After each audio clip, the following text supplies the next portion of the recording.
अयोध्या के राजा हुए हैं दशरथ जी महाराज। विवाह के वर्षों बीत गए, 3 पत्नियां हैं, लेकिन संतान की प्राप्ति न हुई। जब संतान की प्राप्ति न हुई तो एक दिन रुदन करते हुए पहुंच गए गुरु जी के पास। एक बार भूपति मन माही, एक बार भूपति मन माही, एक बार भूपति मन माही, एक बार भूपति मन माही, एक बार भूपति मन माही। बोलो एक बार भूपति मन माही, एक बार भूपति मन माही, एक बार भूपति मन माही। भई रानी मोरे सुत नाही, भैया जलाने मोरे सुतरा, जी भई रानी मोरे सुत नाही, भैया जलाने मोरे सुतरा, भई रानी मोरे सुत नाही, भैया जलाने मोरे सुतना।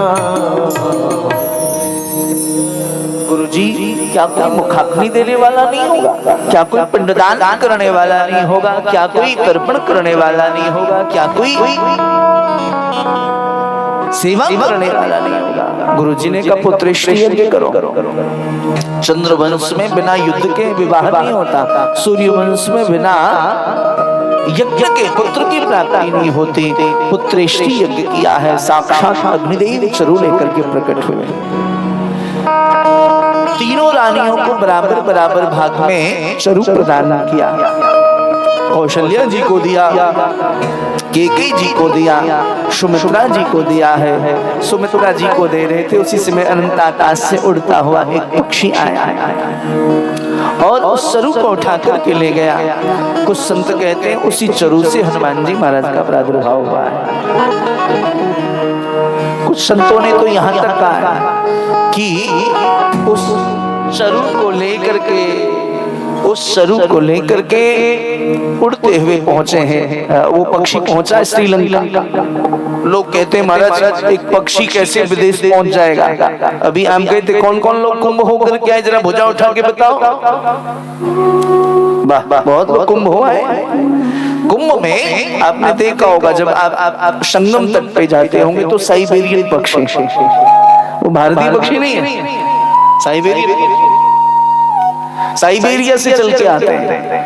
कैसे आते हैं? ऐसे ही वो पक्षी उड़ता हुआ पहुंचा है श्रीलंका में। रावण की माता को वो चरु संयोग से प्राप्त हो गया और संत कहते हैं उसी से विभीषण जी का भी प्रादुर्भाव हुआ। उसी से विभीषण जी का प्रादुर्भाव। एक संत तो यहाँ तक कहते हैं राम 4 भाई नहीं, राम 6 भाई हैं। इसलिए रामायण जी में कई बार भगवान ने हनुमान जी को भ्राता कहा है, विभीषण जी को भाई कहा है। तो विभीषण और हनुमान जी भगवान के भ्राता हैं। खैर कभी अवसर मिला तो आपको विस्तार से सुनाएंगे। अभी पिछले वर्ष बहुत भव्य ऋषिकेश में श्री राम की कथा हुई।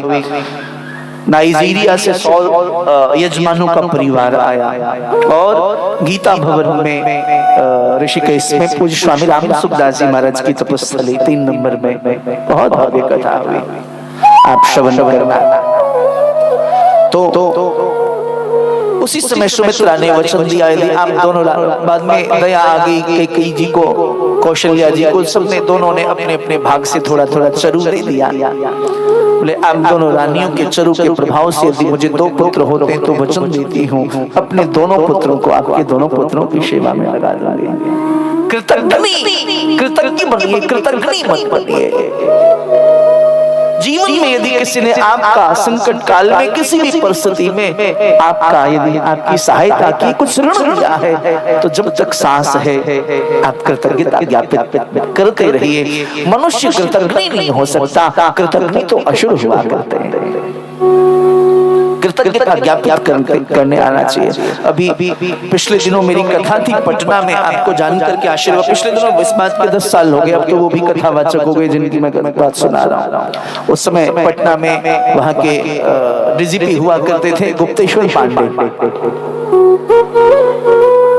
तो एक ही मंच पे हम लोग थे, उसी मध्य में उनका आगमन हुआ। दूसरी ओर महाराज जी एक संस्कृत के विद्वान बैठे थे, तो आते मुझे तो प्रणाम किया डीजीपी साहब ने। उस साधारण से विद्वान को जाकर के माथा टेक के प्रणाम किया गुप्तेश्वर पांडे, और जो व्याख्यान दिया उन्होंने, तभी मुझे लगा कि आगे चल के धर्म के लिए निश्चित कार्य करेंगे। और भगवत कृपा से पिछले साल, वो भी 2 साल हो गए, मुझे लगता है वो भी व्यासपीठ पर बैठ के कथा गाते हैं गुप्तेश्वर पांडे। आप गूगल करना समझ में आएगा। तो उन्होंने मुझे बताई, बोले सरकार जीवन में सफल होना है, जब एकांत में हम बैठे, बोले सफल होना है तो कृतज्ञ बने, कृतज्ञता ज्ञापित करने आना चाहिए। धीरे धीरे करके समय व्यतीत हुआ है।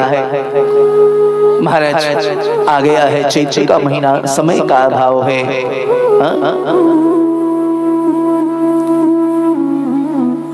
सरयू जी में बाढ़ आ गई। संतों ने कहा, अरे सरयू तू तो भादों में बढ़ती है, अभी कैसे बढ़ने लगी? बोले आपको नहीं ज्ञात, साक्षात श्री राघवेंद्र सरकार आ रहे हैं।